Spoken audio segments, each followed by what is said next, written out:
परमार की कविता बारे मैं ज़्यादा गल नहीं करूँगा, पर करूँगा भी।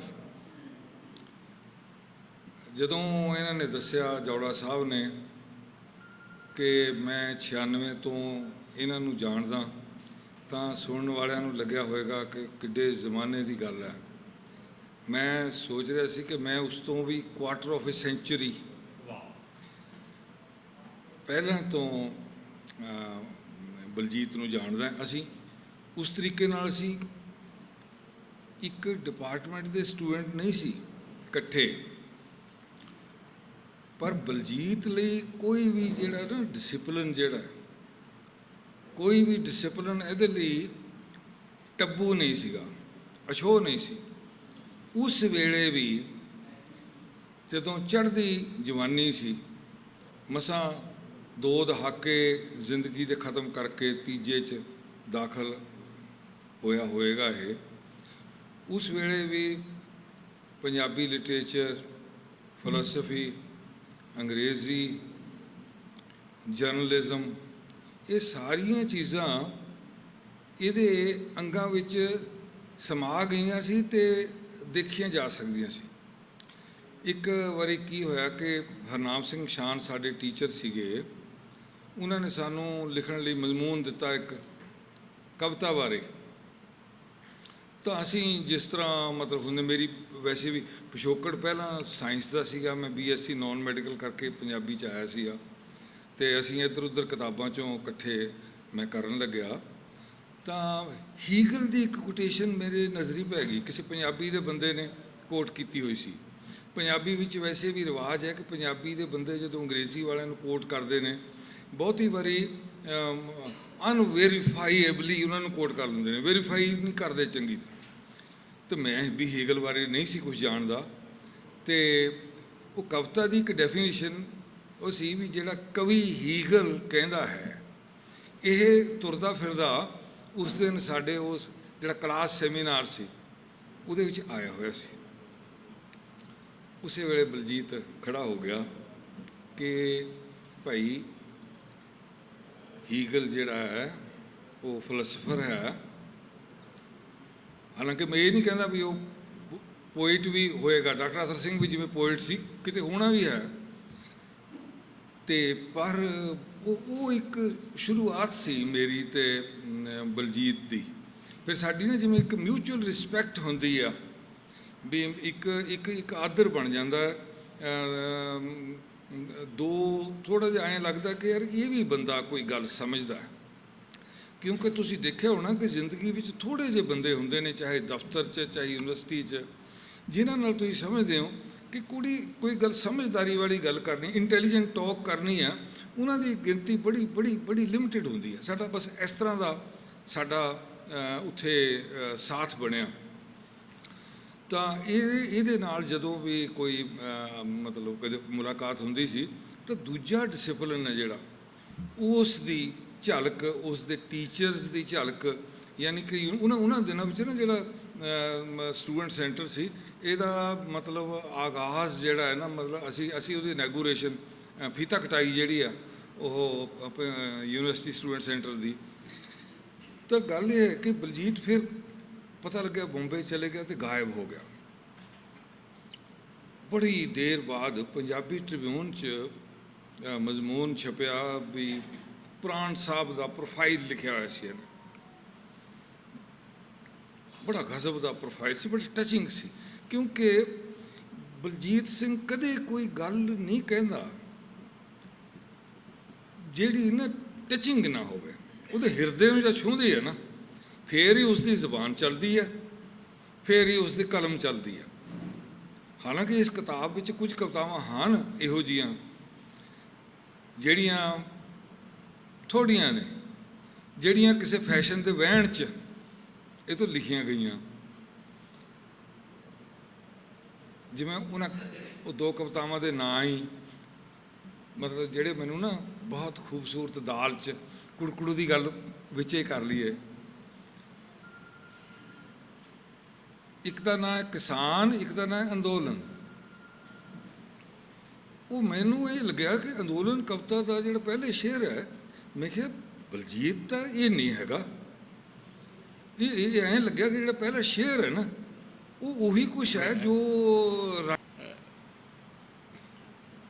As a student of literature ਉਹ ਹਰ ਕਿਤਾਬ ਨੂੰ ਪੜ੍ਹਨ ਦਾ ਇੱਕ ਆਪਣਾ ਤਰੀਕਾ ਹੁੰਦਾ ਹੈ।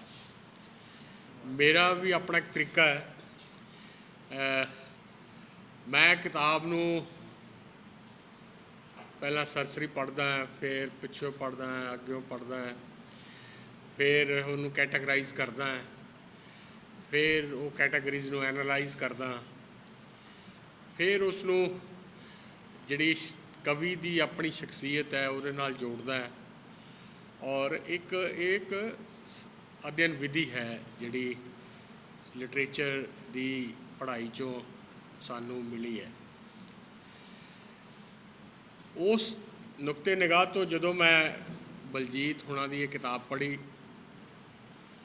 ਮੈਨੂੰ ਲੱਗਿਆ ਕਿ ਇਹ ਪੰਜਾਬੀ ਕਵਿਤਾ ਦੇ ਜਗਤ ਦੇ ਵਿੱਚ ਇੱਕ ਨਵੀਂ ਤਰ੍ਹਾਂ ਦੀ ਹਾਜ਼ਰੀ ਲੈ ਕੇ, ਇੱਕ ਨਵੇਂ ਢੰਗ ਨਾਲ ਔਰ ਇੱਕ ਨਵੀਂ ਤਰ੍ਹਾਂ ਦੀ ਕਵਿਤਾ ਲੈ ਕੇ ਸਾਹਮਣੇ ਆਈ ਹੈ। ਮੈਂ ਕੁਝ ਕੈਟਾਗਰੀਜ਼ ਦੀਆਂ ਗੱਲਾਂ ਕਰਾਂਗਾ ਇਹਦੇ 'ਚ। ਇੱਕ ਬਹੁਤ ਵੱਡੀ ਥਿੰਕਰ ਹੋਈ ਹੈ ਗਾਇਤਰੀ ਚੱਕਰਵਰਤੀ ਸਪੀਵਾਕ। ਉਸਨੇ ਦਰਿਦਾ ਦੀ ਕਿਤਾਬ ਗ੍ਰਾਮਟੋਲੋਜੀ ਨੂੰ ਟਰਾਂਸਲੇਟ ਕੀਤਾ ਔਰ ਆਪਣੇ ਇੱਕ ਲੇਖ 'ਚ ਉਹ ਲਿਖਦੀ ਹੈ ਕਿ ਜਿਹੜਾ ਕੈਟਾਗੋਰੀਕਲ ਐਸੈਂਸ਼ੀਅਲਿਜ਼ਮ ਹੈ ਇਹ ਬਹੁਤ ਜ਼ਰੂਰੀ ਹੈ ਕਿਸੇ ਸਾਹਿਤ ਦੇ ਵਿਦਿਆਰਥੀ ਵਾਸਤੇ ਟੈਕਸਟ ਦੇ ਵਿੱਚ ਉਤਰਨ ਲਈ, ਕਿਉਂਕਿ ਟੈਕਸਟ ਦਾ ਇੱਕ ਵਰਤਾਰਾ ਜਿਹੜਾ ਇੱਕ ਪੂਰਾ ਜਗਤ ਹੈ। ਜਿਸ ਤਰ੍ਹਾਂ ਇਹ ਜਗਤ ਦਿਖਾਈ ਦੇ ਰਿਹਾ ਸਾਨੂੰ, ਉਸ ਤਰ੍ਹਾਂ ਹੀ ਕਿਤਾਬ ਦਾ ਟੈਕਸਟ ਦਾ ਇੱਕ ਆਪਣਾ ਜਗਤ ਹੁੰਦਾ ਹੈ। ਸੋ ਉਸ ਨੂੰ ਪੂਰੀ ਤਰ੍ਹਾਂ ਅੰਡਰਸਟੈਂਡ ਕਰਨ ਵਾਸਤੇ ਸਾਨੂੰ ਇਹ ਵਿਧੀ ਅਪਣਾਉਣੀ ਪੈਂਦੀ ਹੈ, ਜਿਹਨੂੰ ਉਹ ਕੈਟਾਗੋਰੀਕਲ ਐਸੈਂਸ਼ੀਅਲਿਜ਼ਮ ਕਹਿੰਦੀ ਹੈਗੀ ਹੈ।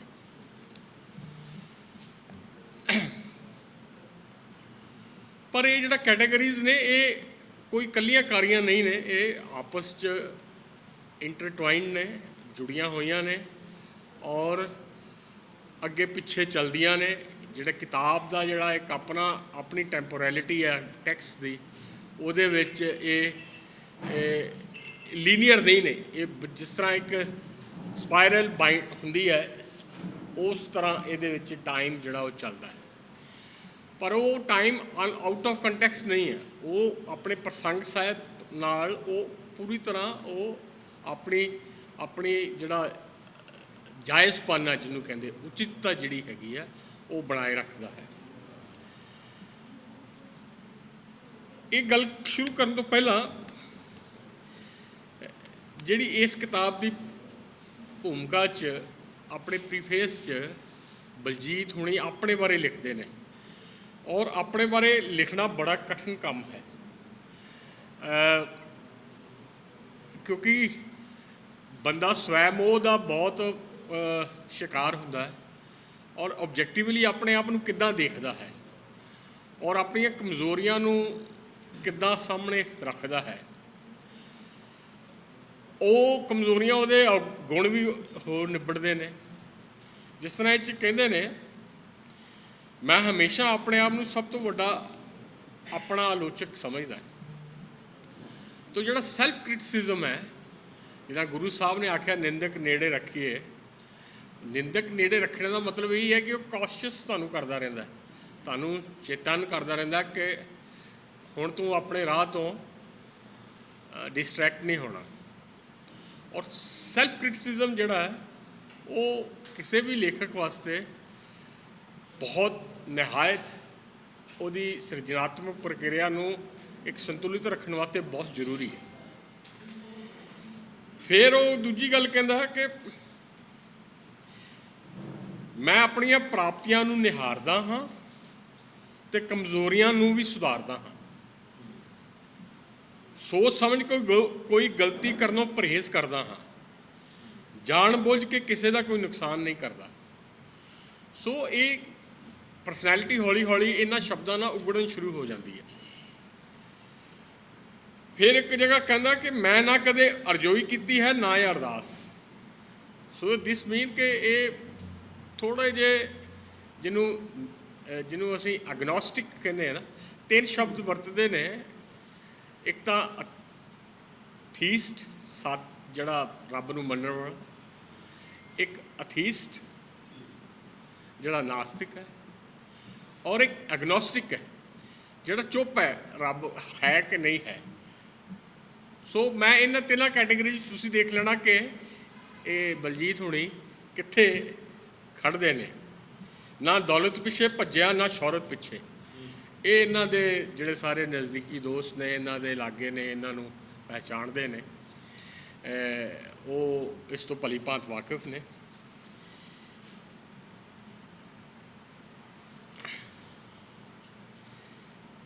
ਫਿਰ ਇੱਕ ਬਹੁਤ ਖੂਬਸੂਰਤ ਗੱਲ ਕਰਦੇ ਨੇ,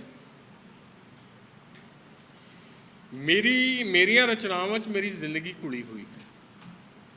ਉਹ ਹਰ ਜਿਹੜਾ ਸਾਹਿਤਕਾਰ ਹੈ, ਕਵਿਤਾ ਆਪਣੇ ਪਰਸਨਲ ਐਕਸਪੀਰੀਅੰਸ ਤੋਂ ਲਿਖਦਾ ਹੈ।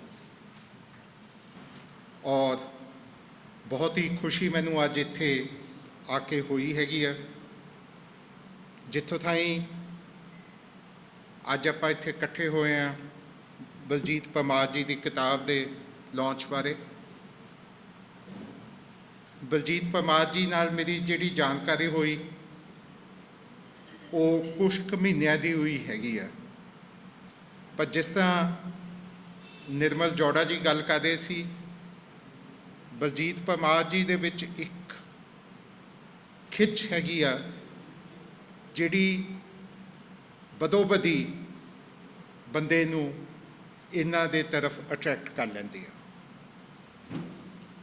ਮੇਰਾ ਇਹਨਾਂ ਨਾਲ ਰਾਬਤਾ ਟੈਲੀਫੋਨ ਤੇ ਹੋਇਆ, ਪਰ ਇੱਕ ਦਿਨ ਮੈਨੂੰ ਨਹੀਂ ਪਤਾ ਕੀ ਹੋਇਆ, ਇਹਨਾਂ ਦੀ ਖਿੱਚ ਮੈਨੂੰ ਇਹਨਾਂ ਦੀ ਤਰਫ ਚੱਲ ਪਈ। ਤੇ ਉਦੋਂ ਸੜਕ ਫਲਾਈਓਵਰ ਜਿਹਾ ਬਣਦਾ ਸੀਗਾ ਤੇ ਅਸੀਂ 1.5-2 ਘੰਟੇ ਇੱਥੇ ਹੀ ਘੁੰਮਦੇ ਰਹੇ, ਇਹਨਾਂ ਦਾ ਘਰ ਲੱਭਦੇ ਰਹੇ। ਪਰ ਇੱਕੋ ਜਿਸ ਤਰ੍ਹਾਂ ਕਹਿੰਦੇ ਨੇ ਨਾ ਵੀ ਹੁਣੀ ਹਰਪਾਲ ਸਿੰਘ ਜੀ ਵੀ ਇਹ ਗੱਲ ਕਰਦੇ ਸੀਗੇ, ਕਈ ਚੀਜ਼ਾਂ ਹੁੰਦੀਆਂ ਨੇ ਜਿਹੜੀਆਂ ਉਹ ਸਮਝ ਤੋਂ ਬਾਅਦ ਦੀਆਂ ਹੁੰਦੀਆਂ ਨੇ, ਉਹ ਆਪਣੇ ਆਪ ਹੋ ਜਾਂਦੀਆਂ ਨੇ। ਤੇ 1.5-2 ਘੰਟਿਆਂ ਬਾਅਦ ਮੈਂ ਇਹਨਾਂ ਦੇ ਘਰ ਪਹੁੰਚ ਪਾਇਆ ਤੇ ਇਸ ਕਰਕੇ ਉਦੋਂ ਫਿਰ ਹਨੇਰਾ ਹੋ ਗਿਆ ਤੇ ਫਿਰ ਮੈਨੇ ਵਾਪਸ ਇੱਕ ਹੋਰ ਪ੍ਰੋਗਰਾਮ ਤੇ ਜਾਣਾ ਸੀ, ਇਸ ਕਰਕੇ। ਪਰ ਮੈਂ ਜਿਹੜਾ ਪੁਆਇੰਟ ਕਹਿ ਰਿਹਾ ਸੀ, ਔਰ ਜੋ ਅੱਜ ਮੈਂ ਇੱਥੇ ਆ ਕੇ ਇਹ ਬੁੱਕ ਲਾਂਚ ਤੇ ਵੀ ਜਿਹੜਾ ਇਹਦਾ ਸਿਰਲੇਖ ਆ ਬੁੱਕ ਦਾ, ਉਹਦੇ 'ਚ ਦੇਖਿਆ, ਸੂਰਜ ਉਹ ਲਾਈਫ ਗਿਵਿੰਗ ਫੋਰਸ ਜਿਹਦੇ ਉੱਤੇ ਇਹਨਾਂ ਨੇ ਆਪਣੀਆਂ ਕਿਤਾਬਾਂ ਲਿਖੀਆਂ। ਔਰ ਮੇਰੇ ਸੀਨੀਅਰ ਡਾਕਟਰ ਮਨਮੋਹਨ ਸਿੰਘ ਜੀ ਅੱਜ ਇੱਥੇ ਇਹ ਬੁੱਕ ਉਹ ਕਰਦੇ ਹੈਗੇ ਨੇ। ਮੈਨੂੰ ਡਾਕਟਰ ਮਨਮੋਹਨ ਸਿੰਘ ਜੀ ਤੋਂ ਮੌਕਾ ਮਿਲਿਆ ਸਿੱਖਣ ਦਾ।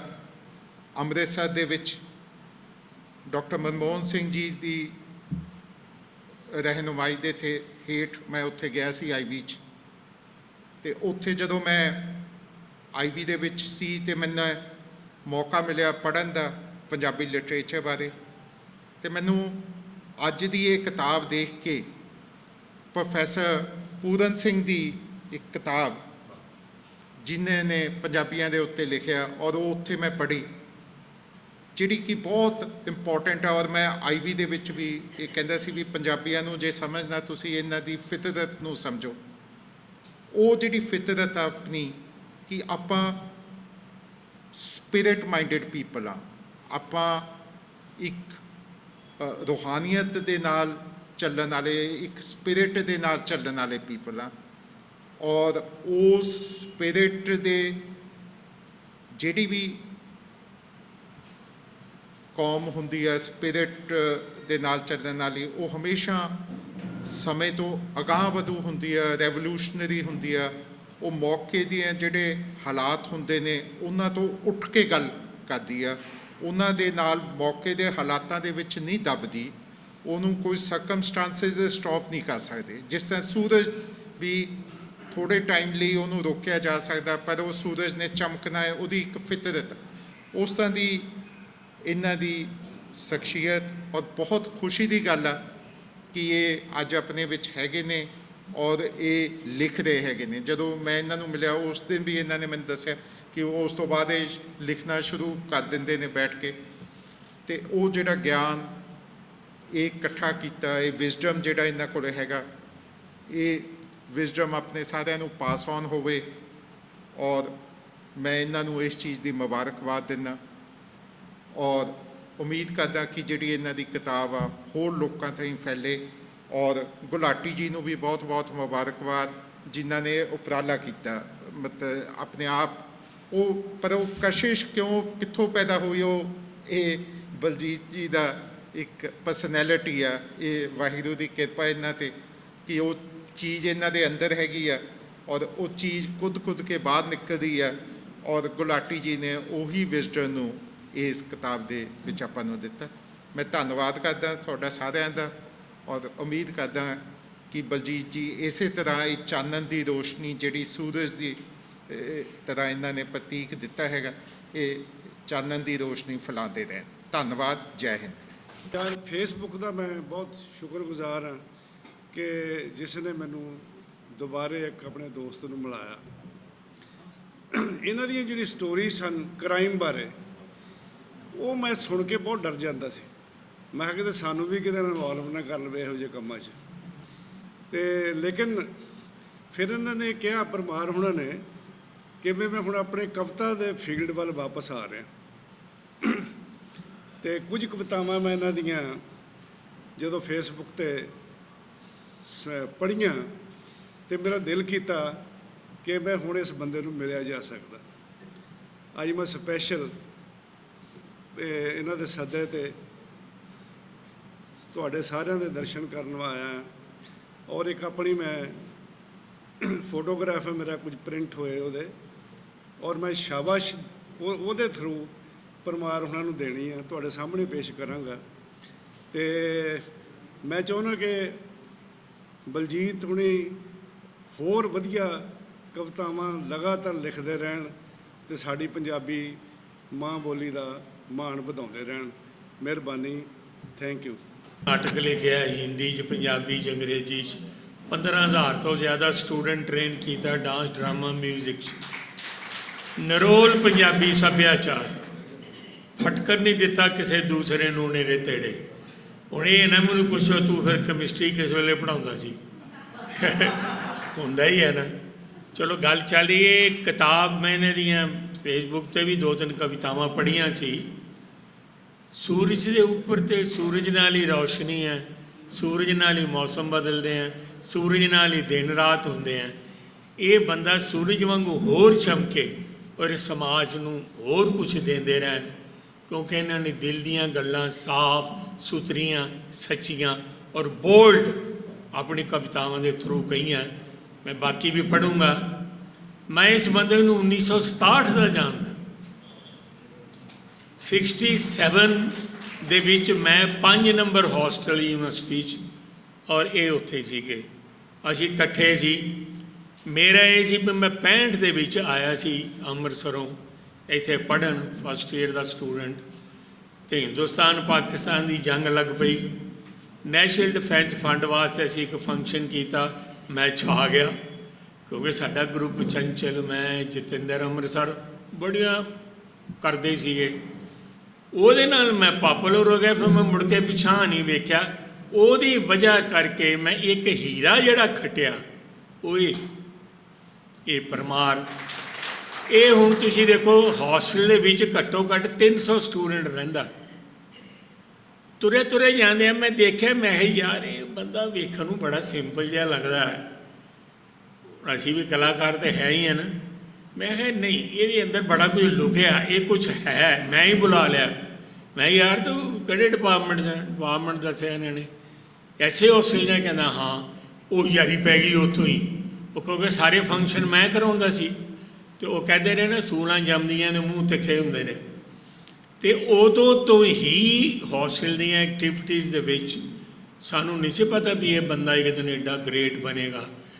ਮੈਂ ਤਾਂ ਇਸੇ ਗੱਲੋਂ ਖੁਸ਼ ਹਾਂ ਵੀ ਸਟਾਰਟ ਦੇ ਜਾਣਦੇ ਅਸੀਂ ਇੱਕ ਦੂਸਰੇ ਨੂੰ। ਤੇ ਇੱਕ ਫੰਕਸ਼ਨ ਸੀ ਹੁੰਦਾ ਨਾ, ਹੁਣ ਮੈਂ ਕਾਮੇਡੀ ਕੀਤੀ ਲਾਈਫ 'ਚ, ਸ਼ੂਗਰ ਕੋਟਡ ਕੁਨੀਨ, ਕਾਮੇਡੀ ਵਿਦ ਸਟਾਇਰ, ਬਿਨਾਂ ਸਟਾਇਰ ਤੋਂ ਮੈਂ ਲਿਖਿਆ ਹੀ ਕੁਛ ਨਹੀਂ। ਸ਼ਾਰਟ ਸਟੋਰੀ ਲਿਖੀਆਂ, ਨਾਵਲ ਲਿਖੇ, ਬੜਾ ਕੁਛ ਲਿਖਿਆ, ਗਜ਼ਲਾਂ ਲਿਖੀਆਂ। ਤੇ ਉਦੋਂ ਅਸੀਂ ਫੰਕਸ਼ਨ ਕਰਦੇ ਸੀ, ਸਾਡੇ ਕੋਲੋਂ ਇੱਕ ਬੜੀ ਖੂਬਸੂਰਤ ਕੁੜੀ ਲੰਘ ਗਈ। ਇਹ ਖੜੇ ਸੀ ਮੇਰੇ ਕੋਲ, ਸ਼ਰਮਾ ਜੀ ਆ ਲੰਘ ਗਏ, ਸਾਨੂੰ ਬੁਲਾਇਆ ਹੀ ਨਹੀਂ। ਦੇਖੋ ਉਹੀ ਗੱਲ ਅੰਦਰੋਂ ਨਿਕਲਦੀ ਬੇਸਾਖਤਾ। ਮੈਂ ਥੋੜ੍ਹਾ ਜਿਹਾ ਲਾਈਟ ਕਰਨ ਲੱਗਿਆ, ਇਮੀਡੀਏਟਲੀ ਮੈਂ ਇਹ ਕਿਹਾ, ਪਾਸਾ ਵੱਟ ਕੇ ਕੋਲੋਂ ਦੀ ਲੰਘ ਗਏ ਨੇ, ਸਾਡੀ ਜਾਨ ਸੂਲੀ ਤੇ ਟੰਗ ਗਏ ਨੇ, ਸਾਨੂੰ ਸਾਰੀ ਰਾਤ ਨੀਂਦਰ ਨਹੀਂ ਪੈਣੀ, ਪਤਾ ਨਹੀਂ ਡਰ ਗਏ ਨੇ, ਪਤਾ ਨਹੀਂ ਸੰਗ ਗਏ ਨੇ। ਸੋ ਇਹ ਕਵਿਤਾ ਨਾਲ ਸਾਡੀ ਪਹਿਲੀ ਮੀਟਿੰਗ ਹੋਈ। ਵਾਰੇ ਵਾਰੇ ਜਾਵਾਂ ਇਸ ਬੱਚਾ ਤਾਂ ਨਹੀਂ, ਦੋਸਤ ਮੇਰਾ, ਭਰਾ ਕਹਿ ਲਓ। ਸਟਾਰਟ ਦੇ ਫਿਰ ਅਸੀਂ ਸਾਡੀ ਐਸੀ ਦੋਸਤੀ, ਫਿਰ ਮੈਨੂੰ ਇਹਦੇ 'ਚੋਂ ਲੱਭਿਆ ਬੜਾ ਕੁਛ। ਮੈਂ ਕਿਹਾ ਯਾਰ ਤੂੰ ਸਿਰਫ ਕਲਾਕਾਰ ਨਹੀਂ, ਤੂੰ ਕੁਛ ਹੋਰ ਵੀ ਹੈ ਜਿਹੜਾ ਮੈਨੂੰ ਦੱਸਦਾ ਨਹੀਂ। ਤਾਂ ਆਰਟਿਸਟ ਆਦਮੀ ਹੈ, ਚਿਹਰਾ ਵੇਖ ਕੇ ਪਤਾ ਲੱਗ ਜਾਂਦਾ। ਪਰ ਉਸ ਤੋਂ ਬਾਅਦ ਫਿਰ ਐਸਾ ਗਾਇਬ ਹੋਇਆ ਹੈ, ਐਸਾ ਗਾਇਬ ਹੋਇਆ ਹੈ। ਕਲਕੱਤੇ ਮਿਲਿਆ ਅਸੀਂ, ਉੱਥੇ inter state culture exchange programme, Sardar Bhag Singh ਹੁਣੀ, ਪਰਮਾਤਮਾ ਉਹਨਾਂ ਦੀ ਆਤਮਾ ਨੂੰ ਸ਼ਾਂਤੀ ਦੇਵੇ, ਬੜੇ ਕਲਾਕਾਰ ਪੈਦਾ ਕੀਤੇ ਉਹਨਾਂ ਦੇ ਅੰਡਰ ਅਸੀਂ ਉੱਥੇ ਗਏ ਸੀ। ਇਹ ਮੈਨੂੰ ਉੱਥੇ ਮਿਲਿਆ ਸਟੇਸ਼ਨ 'ਤੇ। ਉਸ ਤੋਂ ਬਾਅਦ ਫਿਰ ਗਾਇਬ ਹੋ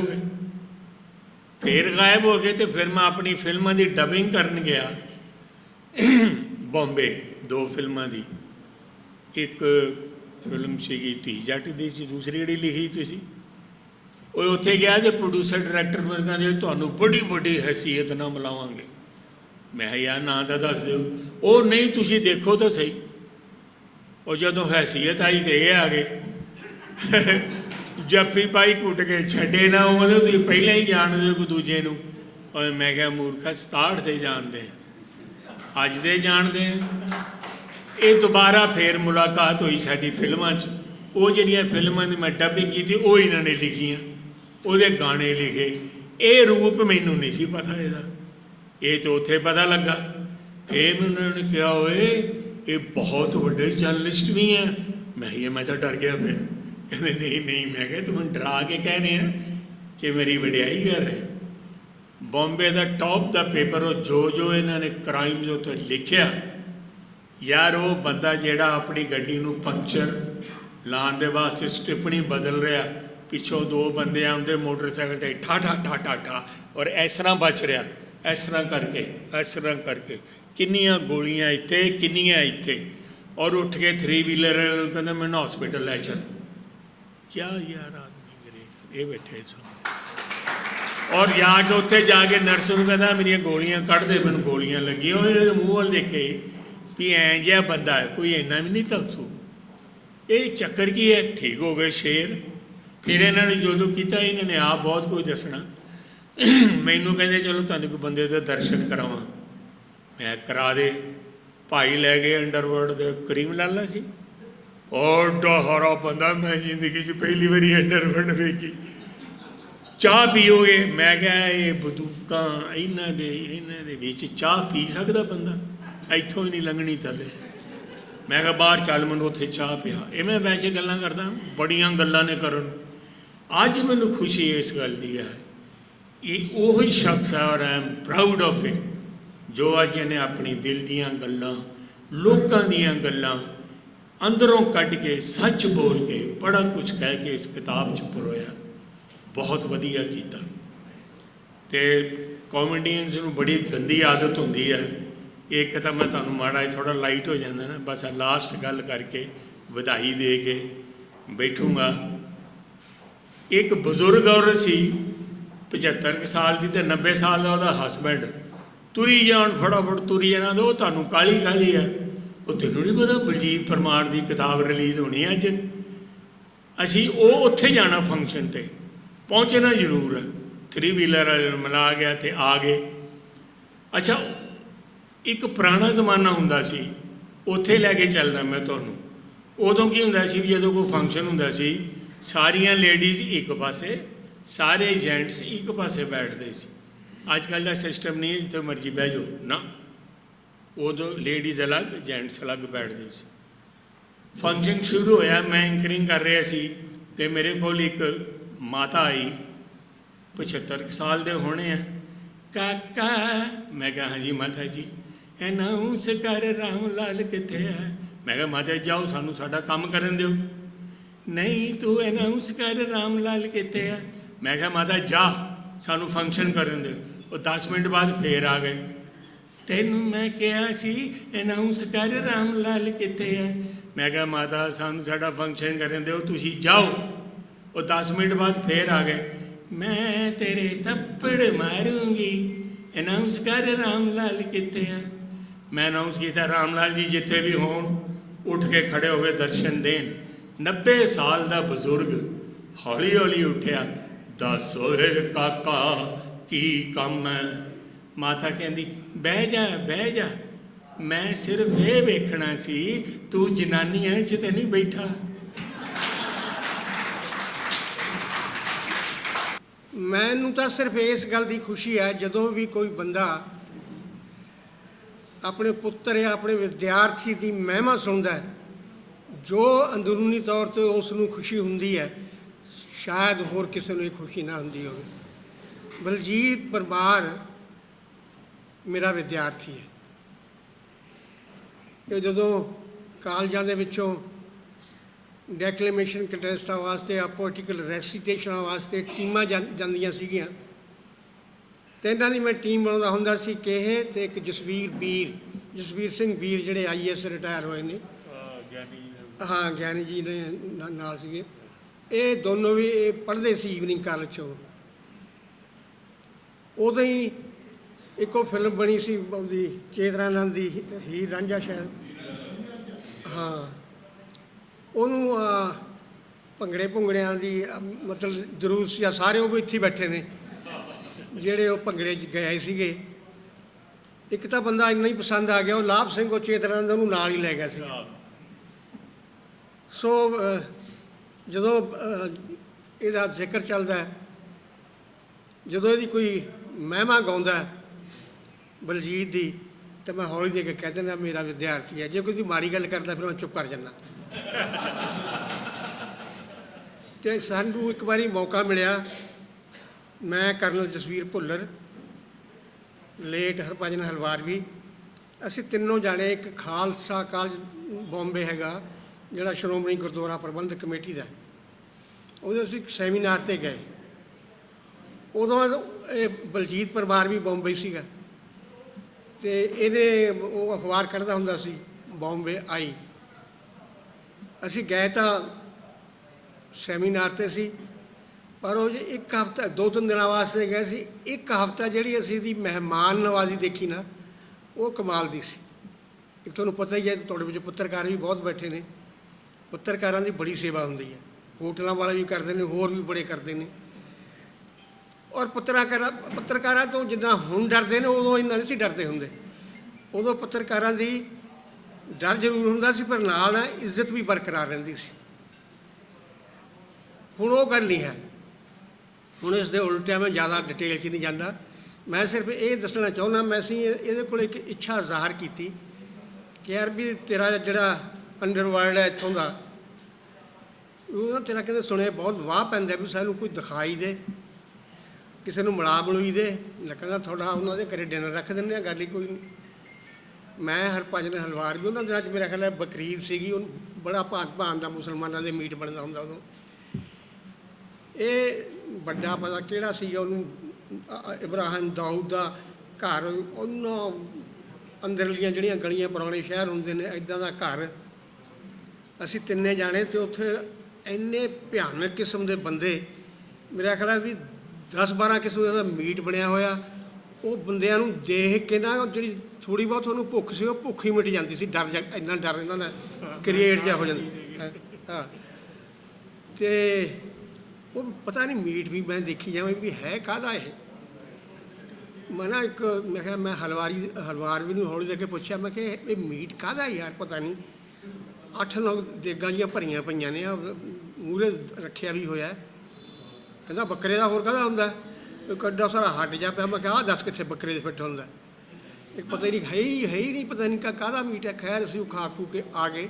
ਜਿਹੜੀ ਮੇਰਾ ਕਹਿਣ ਦਾ ਮਤਲਬ ਇਹ ਹੈ ਵੀ ਉਦੋਂ ਜਦੋਂ ਇਹ ਪੂਰਾ ਐਜ਼ ਏ ਪੱਤਰਕਾਰ ਇਹਦਾ ਪੂਰਾ ਉੱਥੇ ਗੁਣਗਾਨ ਸੀਗਾ, ਵੱਡੇ ਵੱਡੇ ਪੁਲਿਸ ਅਫਸਰਾਂ ਨਾਲ, ਫਿਲਮ ਸਟਾਰਾਂ ਨਾਲ ਅਤੇ ਹੋਰ ਮਹਾਨ ਹਸਤੀਆਂ ਜਿਹੜੀਆਂ ਬੰਬੇ ਦੀਆਂ, ਉਹ ਸਾਰਿਆਂ ਨੂੰ ਸਾਨੂੰ ਮਿਲਾਇਆ।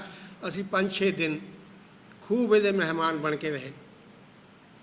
ਅੱਜ ਜਦੋਂ ਕਵਿਤਾ ਦਾ ਜ਼ਿਕਰ ਆਇਆ ਨਾ, ਮੈਂ ਇਹਦੀ ਜਿਹੜੀ ਕਵਿਤਾ ਜਦੋਂ ਮੈਂ ਪੜ੍ਹੀ ਨਾ, ਵਾਕਈ ਮੈਂ ਇਹ ਗੱਲ ਦਾਅਵੇ ਨਾਲ ਕਹਿ ਰਿਹਾ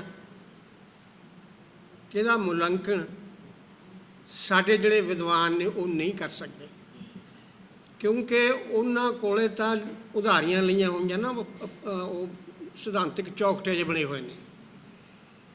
ਇਹ ਬੰਦਾ ਇੱਕ ਕਵੀ ਦੀ ਗੱਲ ਕਵੀ ਕਰ ਸਕਦਾ ਹੈ।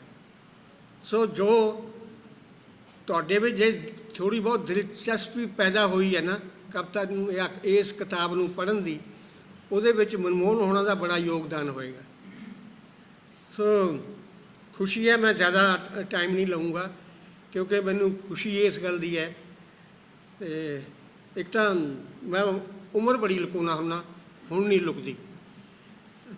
ਅਤੇ ਮੈਨੂੰ ਯਾਦ ਹੈ ਕਿ 20 ਸਾਲ ਪੁਰਾਣੀ ਗੱਲ ਹੈ ਇਹ, ਮੇਰਾ ਖਿਆਲ ਹੈ ਇੱਕ ਡੈਲੀਗੇਸ਼ਨ ਆਇਆ ਫਖਰ ਜ਼ਮਾਨ ਹੋਣਾ ਨਾਲ, ਉੱਥੋਂ ਦੇ ਬੜੇ ਸੀਨੀਅਰ IAS ਅਫਸਰ ਵਗੈਰਾ, ਪੁਰਾਣੇ ਜਿਹੜੇ ਰਿਟਾਇਰਡ ਹੋਏ, ਚੀਫ ਜਸਟਿਸ, 5-6 ਜਣਿਆਂ ਬੰਦਿਆਂ ਦਾ ਡੈਲੀਗੇਸ਼ਨ ਸੀ। ਉਹ ਪਹਿਲੀ ਟਰਮ ਸੀ ਜਿਹੜੀ ਕੈਪਟਨ ਅਮਰਿੰਦਰ ਸਿੰਘ ਹੋਣਾ ਦੀ। ਉਹਨਾਂ ਨੂੰ ਡਿਨਰ ਦਿੱਤਾ ਆਪਣੇ ਘਰ ਪਟਿਆਲੇ, ਅਤੇ ਮੇਰੀ ਇਹ ਡਿਊਟੀ ਲੱਗੀ ਸੀ ਕਿ ਡੈਲੀਗੇਸ਼ਨ ਨੂੰ ਮੈਂ ਲੈ ਕੇ ਜਾਣਾ ਉੱਥੇ। ਮੈਂ ਪੂਰਾ ਬਣ ਠਣ ਕੇ ਜੇ ਗਿਆ, ਆਪਣੀ ਰੰਗ ਬਿਰੰਗੀ ਜੀ ਬੂਟ ਸ਼ਰਟ ਜੀ ਪਾ ਕੇ ਵੀ ਮੁੰਡਾ ਖੁੰਡਾ ਜਿਹਾ ਲੱਗਾ।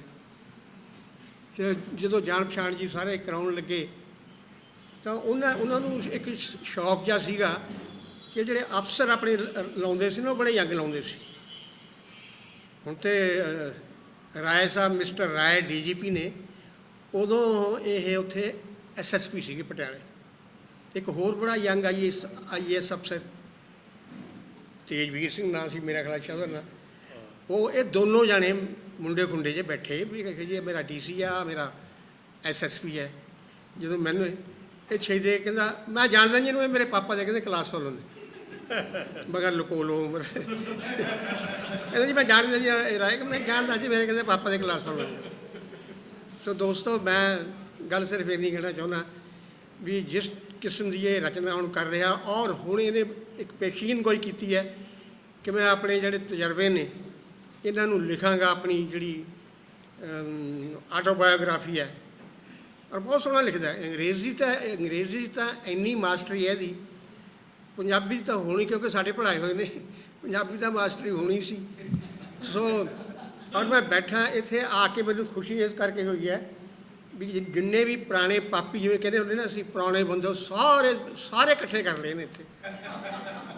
ਆ ਸੁਰਿੰਦਰ ਸ਼ਰਮਾ ਜੀ ਕੋਈ ਕਹਿ ਦਿਓ ਕੈਮਿਸਟਰੀ ਦੇ ਪ੍ਰੋਫੈਸਰ ਨੇ, ਕੋਈ ਐਸਾ ਬੰਦਾ ਨਹੀਂ, ਰਾਜ ਕਪੂਰ ਕੀ ਪ੍ਰਾਣ, ਅਤੇ ਜਿੰਨੇ ਵੀ ਪੁਰਾਣੇ ਬੰਦੇ ਸਾਰੇ ਉਹ ਕਹਿੰਦੇ ਹੁੰਦੇ ਸੀ ਵੀ ਜੇ ਵਿਸਾਖੀ 'ਤੇ ਬੁਲਾਉਣਾ ਤਾਂ ਸੁਰਿੰਦਰ ਸ਼ਰਮਾ ਨੂੰ ਬੁਲਾਓ ਪੰਜਾਬ ਯੂਨੀਵਰਸਿਟੀ 'ਚ, ਸਾਰੇ। ਸੋ ਇਸ ਕਰਕੇ ਮੈਂ ਇਹਦੀ ਕਿਤਾਬ ਜਿਹੜੀ ਹੋਈ ਹੈ ਆਪਾਂ ਇੱਥੇ ਰਿਲੀਜ਼ ਕੀਤੀ ਹੈ, ਅਤੇ ਤੁਸੀਂ ਸਾਰਿਆਂ ਨੇ ਖੁਸ਼ੀ ਜ਼ਾਹਰ ਕੀਤੀ ਹੈ। ਮੈਂ ਉਸ ਖੁਸ਼ੀ ਵਿੱਚ ਸ਼ਾਮਲ ਹੋਇਆ ਤੁਹਾਡਾ ਸਾਰਿਆਂ ਦਾ ਬਹੁਤ ਬਹੁਤ ਧੰਨਵਾਦ ਕਰਦਾ, ਅਤੇ ਜਿਨ੍ਹਾਂ ਨੇ ਵਿਚਾਰ ਪੇਸ਼ ਕੀਤੇ ਨੇ ਉਹਨਾਂ ਦਾ ਵੀ ਬਹੁਤ ਬਹੁਤ ਸ਼ੁਕਰੀਆ। ਸ਼ਾਇਦ ਆਪਣੇ ਆਪ 'ਤੇ ਓਨਾ ਮਾਣ ਕਦੇ ਨਾ ਹੁੰਦਾ ਜੇ ਮੈਂ ਕਿਸੇ ਹੋਰ ਫੰਕਸ਼ਨ ਦਾ ਸਹਾਰਾ ਲੈ ਕੇ ਅੱਜ ਤੁਹਾਡੇ ਸਾਹਮਣੇ ਹਾਜ਼ਰ ਹੁੰਦਾ। ਇਹ ਮਾਣ, ਸਤਿਕਾਰ, ਗੱਲਾਂ ਬਾਤਾਂ, ਵਧਾਈਆਂ, ਇਹ ਸਾਰੀਆਂ ਇਸ ਕਿਤਾਬ ਦੀ ਵਜ੍ਹਾ ਕਰਕੇ ਨੇ। ਜੇ ਮੈਂ ਸ਼ਾਇਦ ਇਹ ਕਿਤਾਬ ਨਾ ਲਿਖੀ ਹੁੰਦੀ ਤੇ ਅੱਜ ਮੈਨੂੰ ਖੁਦ ਨਹੀਂ ਸੀ ਪਤਾ ਚੱਲਣਾ ਕਿ ਮੇਰੀ ਕਵਿਤਾ 'ਚ ਕੀ ਹੈ ਲਿਖਣ ਲਈ। ਮੈਂ ਤਾਂ ਜੋ ਦਿਲ 'ਚ ਆਉਣਾ ਲਿਖ ਦਿੰਦਾ।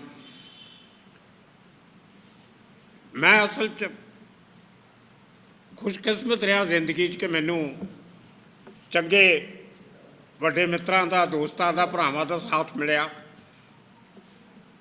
ਕੁਝ ਹਾਣ ਦੇ ਦੋਸਤ ਚੰਗੇ ਮਿਲੇ, ਕੁਝ ਮੇਰੇ ਤੋਂ ਉਮਰ 'ਚ ਛੋਟੇ ਪਰ ਮੇਰੇ ਵਡੇਰਿਆਂ ਵਰਗੇ ਸੀ, ਸਿਆਣੇ ਸੀ, ਉਹਨਾਂ ਦਾ ਸਾਥ ਮਿਲਿਆ। ਮੈਂ ਆਪਣੇ ਦੋਸਤਾਂ ਤੋਂ, ਸਮਾਜ ਤੋਂ ਬਹੁਤ ਸਿੱਖਿਆ।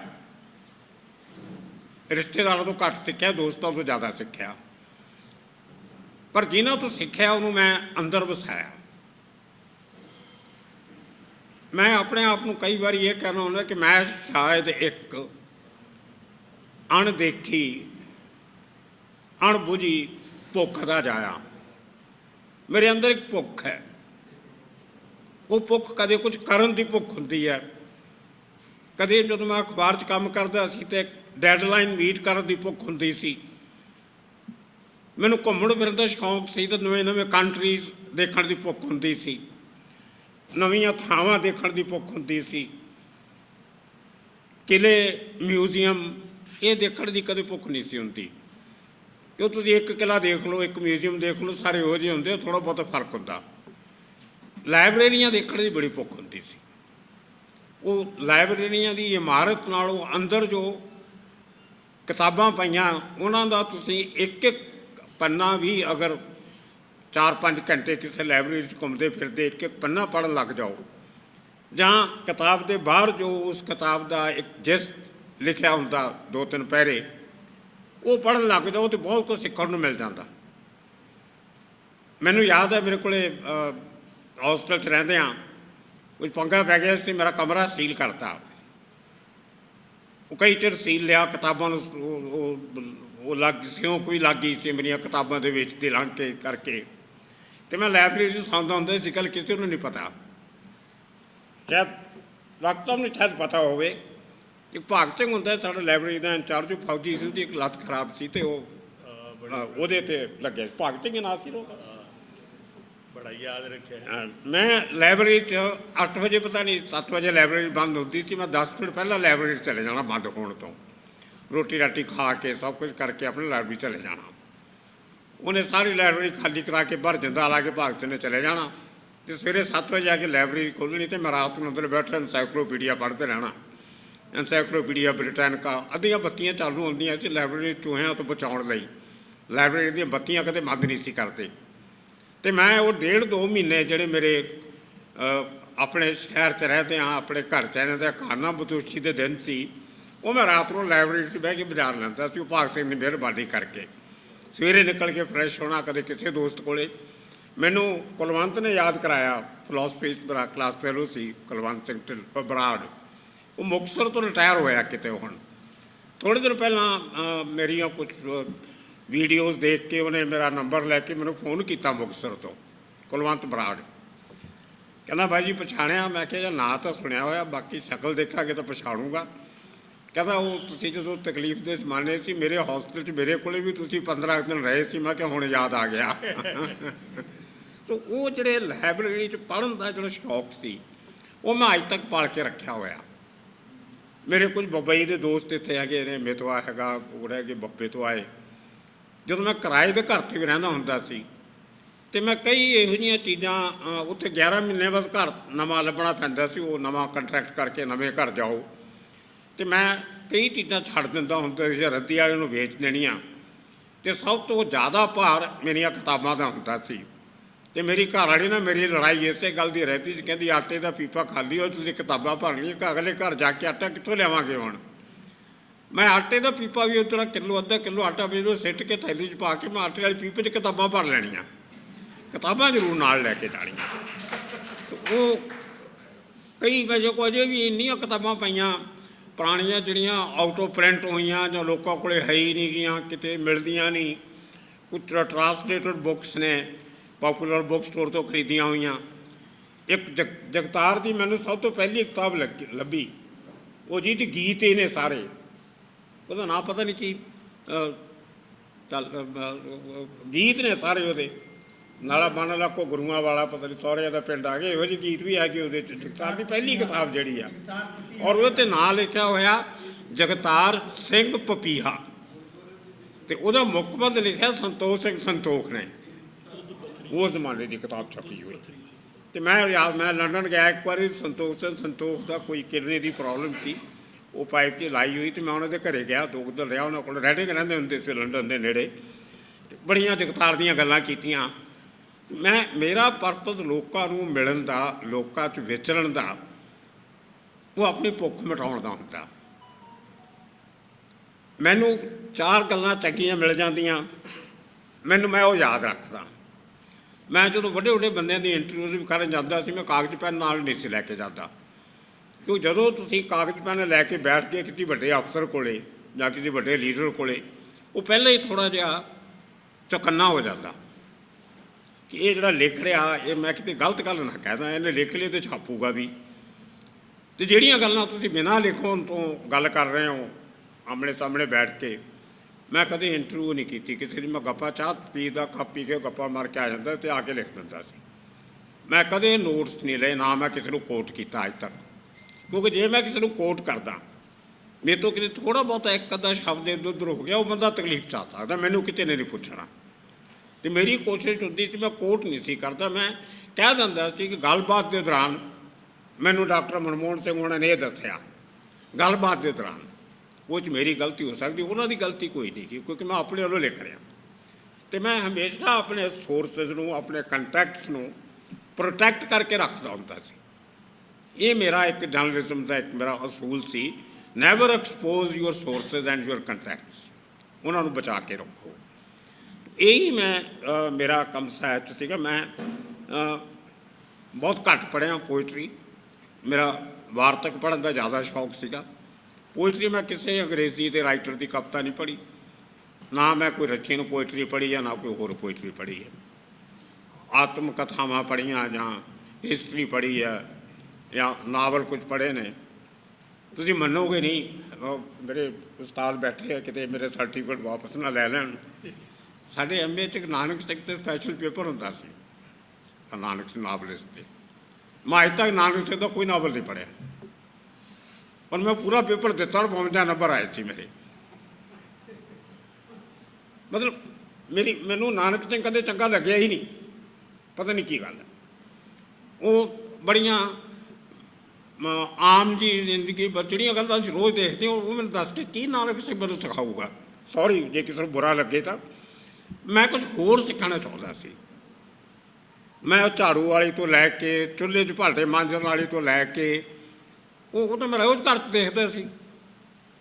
ਸੱਸ ਨੂੰਹ ਦੀ ਲੜਾਈ, ਗੁਆਂਢਣਾਂ ਦੀ ਲੜਾਈ, ਤਾਣੇ ਮਿਹਣੇ, ਉਹ ਤਾਂ ਮੈਂ ਰੋਜ਼ ਦੇਖਦਾ ਆਂਢ ਗੁਆਂਢ 'ਚ। ਮੈਨੂੰ ਨਵਾਂ ਸਿੱਖਣ ਲਈ ਕੀ ਮਿਲ ਰਿਹਾ? ਉਹ ਨਵਾਂ ਸਿੱਖਣ ਦੀ ਭੁੱਖ ਜਿਹੜੀ ਸੀ, ਉਹ ਮੈਨੂੰ ਪੰਜਾਬ ਤੋਂ ਬੰਬਈ ਲੈ ਗਈ। ਕਿ ਇੱਥੇ ਮੈਂ, ਹੋਰ ਵੀ ਕਾਰਨ ਸੀ ਬਹੁਤ, ਇੱਥੇ ਮੈਂ ਰਿਹਾ ਤਾਂ ਮੈਂ ਇੱਕ ਲਿਮਟਡ ਜਿਹਾ ਸਰਕਲ ਰਹੂਗਾ ਮੇਰਾ। ਉਹੀ ਮੇਰੇ 4 ਦੋਸਤ, ਉਹੀ 14 ਰਿਸ਼ਤੇਦਾਰ, ਉਹੀ 18 20 30 ਬੰਦੇ, ਉਹੀ ਵਿਆਹ, ਉਹੀ ਸ਼ਾਦੀਆਂ, ਉਹੀ ਸਕੂਲ, ਉਹੀ ਮਦਰਸੇ। ਕਿਤੇ ਦੂਰ ਜਾਊਂਗਾ ਤਾਂ ਮੈਨੂੰ ਨਵੇਂ ਸਿਰਿਓਂ ਐਕਸਪਲੋਰ ਕਰਨਾ ਪਊਗਾ। ਇਹ ਨਹੀਂ ਸੀ ਕਿ ਮੈਂ ਚੰਡੀਗੜ੍ਹ ਦੇ ਖਿਲਾਫ ਸੀ ਜਾਂ ਪੰਜਾਬ ਦੇ ਖਿਲਾਫ ਸੀ। ਮੈਂ ਕੋਈ ਨਵਾਂ ਐਕਸਪਲੋਰ ਕਰਨਾ ਚਾਹੁੰਦਾ ਸੀ, ਇੱਕ ਫੋਕਸ ਸੀ ਕੁਛ ਨਵਾਂ ਕਰਨ ਦੀ। ਉਹ ਭੁੱਖ ਮੈਨੂੰ ਬੰਬਈ ਲੈ ਕੇ ਗਈ। ਅਤੇ ਅੱਜ 45 ਸਾਲਾਂ ਬਾਅਦ ਜਦ ਮੈਂ ਵਾਪਸ ਪੰਜਾਬ ਆਇਆ, ਫਿਰ ਉਹੀ ਭੁੱਖ ਮੈਨੂੰ ਵਾਪਸ ਲੈ ਕੇ ਆਈ ਹੈ। ਮੈਂ ਤਾਂ ਆਪਣੀ ਉਹ ਭੁੱਖ ਪੂਰੀ ਕਰ ਰਿਹਾ, ਜੋ ਮੇਰੇ ਅੰਦਰ ਇੰਨੇ ਸਾਲਾਂ ਤੋਂ ਦੱਬੀ ਹੋਈ ਸੀ। ਮੈਂ ਕਵਿਤਾ ਘੱਟ ਲਿਖੀ, ਅਜੇ ਵੀ ਮੈਂ ਕਹਾਣੀਆਂ ਲਿਖੀਆਂ। ਇੱਕ ਨਾਵਲ ਸ਼ੁਰੂ ਕੀਤਾ ਹੋਇਆ, ਉਹ ਅੱਧੇ ਤੋਂ ਜ਼ਿਆਦਾ ਹੋ ਗਿਆ। ਇੱਕ ਮੇਰੀਆਂ ਕੁਝ ਵੱਡੇ ਮੇਰੇ ਜਿਨ੍ਹਾਂ ਦੀ ਮੈਂ ਬਹੁਤ ਰਿਸਪੈਕਟ ਕਰਦਾ, ਇੱਜ਼ਤ ਕਰਦਾ, ਉਹਨਾਂ ਦੇ ਰੇਖਾ ਚਿੱਤਰ ਸੌਰਟ ਆਫ ਥਿੰਗ ਮੈਂ ਅੰਗਰੇਜ਼ੀ 'ਚ ਕਾਫੀ ਲਿਖੇ ਹੋਏ ਆ। ਉਹ ਪੰਜਾਬੀ 'ਚ ਮੈਂ ਅਨੁਵਾਦ ਕਰ ਰਿਹਾ ਉਹਨਾਂ ਨੂੰ ਆਪ ਹੀ। ਕੁਝ ਪੰਜਾਬੀ ਛਾਪੇ ਵੀ ਨੇ, ਉਹਨਾਂ 'ਚ ਬਲਦੇਵ ਉਹਨਾਂ ਦਾ ਵੀ ਇੱਕ ਹੈਗਾ, ਅਤੇ ਅੰਮ੍ਰਿਤਾ ਪ੍ਰੀਤਮ ਦਾ ਵੀ ਹੈ, ਇੱਕ ਬਲਵੰਤ ਗਾਰਗੀ ਦਾ ਵੀ ਹੈ, ਪ੍ਰਾਣ ਸਾਹਿਬ ਦਾ ਵੀ ਹੈ, ਸਵਰਨ ਚੰਦਨ ਦਾ ਹੈ, ਸ਼ਿਵ ਕੁਮਾਰ ਬਟਾਲਵੀ ਦਾ ਹੈ, ਜਿਨ੍ਹਾਂ ਲੋਕਾਂ ਦੇ ਮੈਂ ਨੇੜੇ ਰਿਹਾ। ਔਰ ਮੈਨੂੰ ਮਾਣ ਹੈ ਇਸ ਗੱਲ 'ਤੇ ਕਿ ਮੈਂ ਗਰੀਬ ਜਿਹਾ ਆਦਮੀ, ਇੱਕ ਕਲਰਕੀ ਕਰਨ ਵਾਲਾ ਬੰਦਾ, ਕਲਰਕ ਦਾ ਬੇਟਾ ਕਲਰਕ ਬਣਿਆ। ਉਦੋਂ ਜੋ ਬਾਪ ਹੁੰਦਾ ਸੀ, ਉਹੀ ਆਪਣੀ ਔਲਾਦ ਨੂੰ ਬਣਾਉਣਾ ਚਾਹੁੰਦਾ ਸੀ ਅੱਗੇ ਵੀ ਤੂੰ ਬਣ ਜਾ। ਉਹ ਕਲਰਕ ਬਣਦੇ ਫਾਇਦੇ ਬੜੇ ਹੁੰਦੇ ਸੀ। ਇੱਕ ਸਰਕਾਰੀ ਮਕਾਨ ਮਿਲਦਾ ਸੀ, ਬੜਾ ਘੱਟ ਕਿਰਾਇਆ ਹੁੰਦਾ ਸੀ, ਬਿਨਾਂ ਲੋਨ ਤੋਂ, ਬਿਨਾਂ ਇੰਟਰਸਟ ਤੋਂ ਲੋਨ ਮਿਲ ਜਾਂਦਾ ਸੀ ਸਰਕਾਰ ਤੋਂ। ਇੱਕ ਸਿਕਿਉਰਿਟੀ ਹੁੰਦੀ ਸੀ ਤੁਹਾਡੀ ਲਾਈਫ ਦੀ ਕਿ ਹਰ ਮਹੀਨੇ ਤੁਹਾਨੂੰ ਇੰਨੇ ਪੈਸੇ ਆਉਣੇ ਆ ਤੇ ਇੰਨੇ ਕੁ ਪੈਸੇ ਤੁਸੀਂ ਗੁਜ਼ਾਰਾ ਕਰਨਾ, ਤੁਸੀਂ ਪਲਾਨ ਕਰ ਸਕਦੇ ਸੀ ਆਪਣੀ ਜ਼ਿੰਦਗੀ ਸਾਰੀ। ਉਹ ਜਿਹੜੀ ਸਿਕਿਉਰਿਟੀ ਆ ਔਰ ਉਹ ਤੁਹਾਨੂੰ ਡਿਪੈਂਡੇਬਲ ਕਰ ਦਿੰਦੀ ਆ ਉਸ 'ਤੇ। ਮੈਂ ਉਹ ਡਿਪੈਂਡੇਬਿਲਿਟੀ ਤੋਂ ਮੈਂ ਬਚਣਾ ਚਾਹੁੰਦਾ ਸੀ। ਮੈਨੂੰ ਭੁੱਖ ਕੁਛ ਆਪ ਕਰਕੇ ਕਮਾਉਣ ਦੀ ਸੀ। ਮੈਨੂੰ ਇਹ ਸੀਗਾ ਕਿ ਮੈਂ ਜਿੰਨਾ ਕੁ ਕੰਮ ਕਰਾਂ ਮੈਨੂੰ ਉਹਨੇ ਪੈਸੇ ਮਿਲ ਜਾਣ। ਮੈਂ 4 ਘੰਟੇ ਕੰਮ ਕਰਕੇ ਮੈਨੂੰ 40 ਰੁਪਏ ਮਿਲਦੇ, ਮੈਂ ਉਹ 'ਚ ਖੁਸ਼ ਹਾਂ। ਵਜ੍ਹਾ ਇਹਦੇ ਕਿ ਮੈਂ 12 ਘੰਟੇ ਕੰਮ ਕਰਕੇ 60 ਰੁਪਏ ਕਮਾਵਾਂ, ਮੈਨੂੰ ਉਹ ਪਸੰਦ ਨਹੀਂ ਸੀ। ਮੈਂ ਟਾਈਪਿੰਗ ਬ੍ਰਾਂਚ 'ਚ ਟਾਈਪਿਸਟ ਹੁੰਦਾ ਸੀ ਪੰਜਾਬੀ ਦਾ, ਪਹਿਲਾ ਪੰਜਾਬੀ ਟਾਈਪਿਸਟ ਭਰਤੀ ਹੋਇਆ ਸੀ ਮੈਂ। ਉਹ 'ਤੇ ਕੋਟਾ ਸੀਗਾ 18.5 ਪੇਜ ਟਾਈਪ ਕਰਨੇ ਆ ਇੱਕ ਦਿਨ ਤੁਸੀਂ। ਉਹ 18.5 ਪੇਜ ਫੁੱਲ ਸਕੇਪ ਪੇਪਰ ਦੇ ਗਿਣੇ ਜਾਂਦੇ ਸੀ, ਔਰ ਜਿਹੜੇ ਅੱਧਾ ਪੇਜ ਆ ਤਾਂ ਫਿਰ ਉਹ ਅੱਧੇ 2 ਮਿਲਾ ਕੇ ਜਾਂ 3 ਮਿਲਾ ਕੇ 1 ਪੇਜ ਗਿਣਦਾ ਸੀ। ਹੁਣ ਮੇਰੀ ਸਪੀਡ ਚੰਗੀ ਸੀ, ਮੈਂ 3.5 ਘੰਟੇ 'ਚ 18 ਪੇਜ ਕਰ ਲੈਂਦਾ ਹੁੰਦਾ ਸੀ। ਉਹ ਤੋਂ ਬਾਅਦ ਮੇਰਾ ਸੁਪਰਡੈਂਟ ਕਿਆ ਕਰੇ, ਤੂੰ ਬੈਠ ਜਾ ਨਹੀਂ ਸਕਦਾ। ਮੈਂ ਕਿਹਾ ਮੈਂ ਤਾਂ ਆਪਣਾ ਕੋਟਾ ਕਰ ਲਿਆ, ਹੁਣ ਮੈਂ ਬਾਹਰ ਜਾ ਘੁੰਮਣਾ ਫਿਰਨਾ। ਤੁਹਾਨੂੰ ਕਹਿੰਦਾ ਨਹੀਂ, ਸਰਕਾਰੀ ਕਾਨੂੰਨ ਹੈ ਤਾਂ 9 ਤੋਂ 5 ਤੱਕ ਤੈਨੂੰ ਬਹਿਣਾ ਪੈਣਾ। ਮੈਂ ਕਿਹਾ ਯਾਰ ਬਲਜੀਤ ਪਰਮਾਰ ਕਿੱਥੇ ਫਸ ਗਿਆ, ਕੰਮ ਤੂੰ ਕਰਨਾ 18.5 ਪੇਜ ਟਾਈਪ ਕਰਨੇ ਆ, ਉਹ ਤੂੰ ਕਰਤੇ, ਹੁਣ ਬੈਠੇਗਾ ਤੇਰੀ ਆਫਿਸ 'ਚ। ਮੈਂ ਰਿਜ਼ਾਈਨ ਕਰਤਾ। ਮੈਂ 7 ਵਾਰੀ ਨੌਕਰੀ ਛੱਡੀ ਹੈ ਸੈਕਟਰੀਏਟ ਦੀ ਇਸੇ ਚੱਕਰ 'ਚ। ਫਿਰ ਮੈਨੂੰ ਰੱਖ ਲੈਂਦੇ ਸੀ, ਕੋਈ ਬੰਦੇ ਹੈ ਨਹੀਂ ਸੀ ਟਾਈਪਿਸਟ। ਖੈਰ ਉਹ ਜਿਹੜੀ ਭੁੱਖ ਸੀ ਕੁਛ ਨਵਾਂ ਕਰਨ ਦੀ, ਉਹ ਮੈਨੂੰ ਅੱਜ ਤੱਕ ਖਿੱਚੀ ਫਿਰਦੀ ਹੈ। ਅਤੇ ਮੈਂ ਜੇ ਆਪਣੀਆਂ ਰਚਨਾਵਾਂ ਨੂੰ ਕੋਈ ਬਾਤ ਦੇਣਾ ਹੋਵੇ ਤਾਂ ਮੈਂ ਉਹਨੂੰ ਭੁੱਖਬਾਦ ਕਹੂੰਗਾ। ਇਹ ਮੇਰਾ ਇਜ਼ਮ ਹੈ ਲਾਈਫ 'ਚ। ਅਜੇ ਵੀ ਮੈਂ ਕੁਛ ਹੋਰ ਕਰਨ ਦੀ ਸੋਚਦਾ। ਮੇਰੀਆਂ ਕਈ ਫਿਜ਼ੀਕਲ ਮਜਬੂਰੀਆਂ, ਮੈਂ ਬਾਵਜੂਦ ਉਹਦੇ ਆਪਣੇ ਦਿਮਾਗ ਨੂੰ ਠੀਕ ਰੱਖਿਆ ਹੋਇਆ।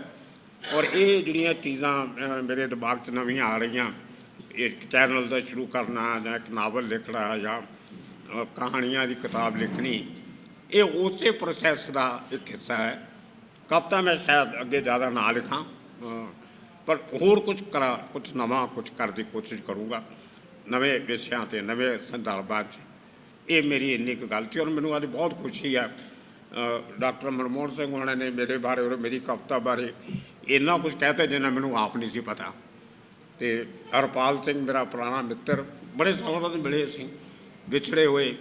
ਅਤੇ ਬਲਦੇਵ ਜੀ ਤਾਂ ਮੈਂ ਕਲਕੱਤੇ ਜਾ ਕੇ ਮਿਲਦਾ ਹੁੰਦਾ ਸੀ ਇਹਨਾਂ ਨੇ ਬੰਬੇ ਆਉਣਾ, ਮਿਲ ਜਾਣਾ।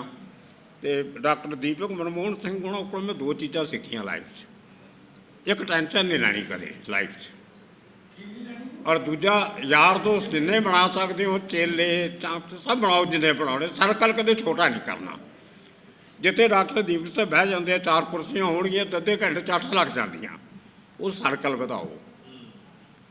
ਛੋਟੇ ਸਰਕਲ 'ਚ ਕਦੇ ਨਾ ਬੈਠੋ। ਸਰਕਲ ਦਾ ਮਤਲਬ ਅਮੀਰਾਂ 'ਚ ਬਹਿਣਾ ਨਹੀਂ ਹੁੰਦਾ। ਸਰਕਲ ਦਾ ਮਤਲਬ ਇਨਫਲੂਐਂਸ਼ੀਅਲ ਲੋਕਾਂ 'ਚ ਬਹਿਣਾ ਨਹੀਂ ਹੁੰਦਾ। ਸਰਕਲ ਤੁਹਾਡੇ ਹਮ ਖਿਆਲ ਲੋਕਾਂ ਦਾ ਹੁੰਦਾ। ਮੈਂ ਦੁਨੀਆ 'ਚ ਕਿਤੇ ਵੀ ਜਾਵਾਂ, ਕਿਤੇ ਪੰਜਾਬ ਯੂਨੀਵਰਸਿਟੀ ਗੱਲ ਚੱਲੇ ਅਤੇ ਇਹ ਸਵਾਲ ਹੁੰਦਾ ਪੰਜਾਬੀ ਡਿਪਾਰਟਮੈਂਟ ਦਾ ਨਾ ਗੱਲ ਤੇ ਫਿਰ ਡਾਕਟਰ ਸਾਹਿਬ ਦਾ ਕੀ ਹਾਲ ਹੈ। ਉਹ ਸਰਕਲ ਮੈਂ ਇਹਨਾਂ ਤੋਂ ਸਿੱਖਿਆ। ਇੰਨੀ ਇੱਜ਼ਤ ਕਮਾਓ, ਉਹ ਤੁਹਾਡੇ ਕੰਮ ਆਉਂਦੀ ਹੈ। ਇਹ ਪੈਸਾ ਪੂਸਾ ਤਾਂ ਬੈਂਕਾਂ 'ਚ ਹੀ ਰਹਿ ਜਾਂਦਾ, ਉਹਦੇ ਪਿੱਛੇ ਬਾਕੀ ਲੋਕ ਲੁੱਟ ਕੇ ਇੰਗਲੈਂਡ ਭੱਜ ਜਾਂਦੇ ਆ, ਉਹ ਕਿਸੇ ਕੰਮ ਨਹੀਂ ਆਉਣਾ। ਆਹ ਡਾਕਟਰ ਸਾਹਿਬ ਮੇਰੇ ਨੇ, ਡਾਕਟਰ ਸੁਰਿੰਦਰ ਸ਼ਰਮਾ ਜੀ, ਇਹਨਾਂ ਤੋਂ ਮੈਂ ਸਿੱਖਿਆ ਹਿੰਮਤ ਨਹੀਂ ਹਾਰਦੀ ਜ਼ਿੰਦਗੀ 'ਚ। ਔਰ ਜਿੰਨਾ ਕਿਸ ਦਾ ਭਲਾ ਕਰ ਸਕਦੇ ਹੋ ਕਰੋ। ਜੇ ਆਪਣੀ ਜੇਬ ਖਾਲੀ ਹੈ, ਗੁਆਂਢੀ ਤੋਂ ਮੰਗ ਕੇ ਦਿਓ, ਦੀ ਮਦਦ ਹੁੰਦੀ ਇਹਦਾ ਕਰ ਦਿਓ। ਇਹ ਮੈਂ ਦੇਖਿਆ। ਮੈਂ ਜ਼ਿਆਦਾ ਸਮਾਂ ਨਹੀਂ ਲਊਂਗਾ, ਨਿੱਕੀ ਜਿਹੀ ਗੱਲ ਸੁਣਾਉਣਾ ਹੈ। ਤੁਹਾਡੀ ਪਰਮਿਸ਼ਨ ਹੋਵੇ ਮੈਂ ਲੰਬੀ ਚੌੜੀ ਕਹਾਣੀ ਨਹੀਂ ਸੁਣਾਊਂਗਾ, ਛੋਟੀ ਜਿਹੀ ਸ਼ਾਰਟ ਕਰਕੇ ਸੁਣਾ। ਨੈਚੁਰਲ ਮੂਵਮੈਂਟ ਵੇਲੇ ਮੈਨੂੰ ਨਾਭਾ ਪੁਲਿਸ ਵਾਲਿਆਂ ਨੇ ਫੜ ਲਿਆ। ਇੱਕ ਵਾਰੀ ਅਰੈਸਟ ਕਰਕੇ ਬੜੀ ਧੁਲਾਈ ਕੀਤੀ ਨੌਜ ਨੇ ਮੇਰੀ, ਬਹੁਤ ਕੁੱਟਿਆ ਮੈਨੂੰ, ਹੱਥ ਪੈਰ ਮੇਰੇ ਰੋਣ ਦੇ ਟੇਢੇ ਹੋਏ ਆ। ਇੰਨਾ ਟੌਰਚਰ ਮੈਂ ਲਾਈਫ 'ਚ ਕਦੇ ਬਰਦਾਸ਼ਤ ਨਹੀਂ ਸੀ ਕੀਤਾ। ਇਲਜ਼ਾਮ ਇਹ ਲਾਇਆ ਕਿ ਮੈਂ ਵੀਰ ਦਵਿੰਦਰ ਸਿੰਘ ਦੇ ਪਿਓ ਨੂੰ ਮਾਰਿਆ। ਪੰਜਾਬ ਦਾ ਲੀਡਰ ਵੀਰ ਦਵਿੰਦਰ ਸਿੰਘ, ਉਹ ਸਰ ਦਿਦਾਰ ਸਿੰਘ ਉਹਦੇ ਪਿਤਾ ਜੀ ਪੁਲਿਸ 'ਚ ਹੁੰਦੇ ਸੀ, ਇੰਸਪੈਕਟਰ ਦਾਦਰ ਸਰਕਲ ਇੰਸਪੈਕਟਰ ਸੀ। ਮੇਰਾ ਉਹ ਭਰਾ ਬਣਿਆ ਹੋਇਆ ਸੀ। ਮੈਂ ਵੀਰ ਦਵਿੰਦਰ ਦੇ ਘਰੇ ਜਾਣਾ, ਉਹਦੀ ਮਾਂ ਨੇ ਮੈਨੂੰ ਪੁੱਤ ਕਹਿਣਾ, ਮੇਰੇ ਘਰੇ ਵੀਰ ਦਵਿੰਦਰ ਨੇ ਆਉਣਾ, ਉਹਨੇ ਕਹਿਣਾ ਮੇਰਾ ਵੱਡਾ ਪੁੱਤ ਆ ਗਿਆ। ਇਹ ਸਾਡੇ ਫੈਮਿਲੀ ਰਿਲੇਸ਼ਨ। ਦਿਦਾਰ ਸਿੰਘ ਮੇਰੇ ਫਾਦਰ ਦੇ ਚੰਗੇ ਦੋਸਤ, ਘਰੇ ਆਉਣਾ ਜਾਣਾ। ਮੈਂ ਕਿਤੇ 4 ਕੁ ਦਿਨ ਪਹਿਲਾਂ ਜਾ ਕੇ ਦਿਦਾਰ ਸਿੰਘ ਵਾਲੇ ਦੇ ਮਰਡਰ ਤੋਂ ਘਰੇ ਜਾ ਕੇ ਰਹਿ ਕੇ ਆਇਆ ਸੀ। ਉਹਨਾਂ ਦੀ ਬੰਬੀ ਦੇ ਨਹਾ ਕੇ ਵੀ ਆਇਆ ਸੀ, ਮਾਂ ਦੀਆਂ ਬਣੀਆਂ ਰੋਟੀਆਂ ਵੀ ਖਾ ਕੇ ਆਇਆ ਸੀ।